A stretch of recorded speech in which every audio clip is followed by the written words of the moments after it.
Breaking news చూస్తున్నాం. కేంద్ర మంత్రి బండి సంజయ్ కుమార్ మంచిర్యాలలో పర్యటించారు. ఈ సందర్భంగా జెండా ఊపి వందే భారత్ రైలును ప్రారంభించారు. వందే భారత్ రైలు ప్రారంభం సందర్భంగా కార్యకర్తలు భారీ ఎత్తున తరలివచ్చారు. మంచిర్యాలలో నేటి నుండి వందే భారత్ హాల్టింగ్ ఉంటుందని అధికారులు తెలిపారు.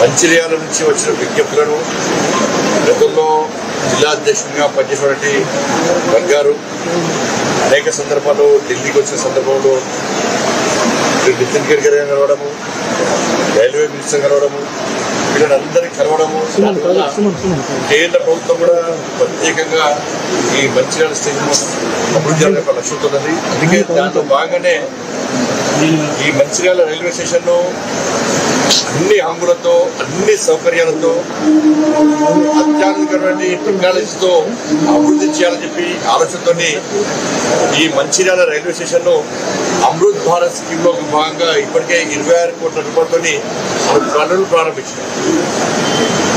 ఇలా మంచిర్యాల ప్రజలు ఆశ్చర్యపోయే విధంగా ఈ రైల్వే స్టేషన్ అద్భుతంగా అధునాతనంగా తీర్చిదిద్దబోతున్నారు. దాంతోపాటు ఫుట్ఓవర్ బ్రిడ్జ్ విషయంలో కూడా దరఖాస్తు ఇవ్వడము, రఘు గారు మన అచ్చెన్నాయుడు గారు ఢిల్లీకి వచ్చినప్పుడు వారు కూడా రైల్వే మినిస్టర్ను రఘు గారితో కలిసి కలవడము, ఈ ఫుట్ఓవర్ బ్రిడ్జ్ కూడా 3.5 కోట్లతోని మన మంచిర్యాల రైల్వే స్టేషన్లో ఇలా పనులు ప్రారంభించబోతున్నాం. దాంతోపాటు వందే భారత్ సంబంధించి కూడా ఈరోజు స్టార్ట్ అవుతుంది.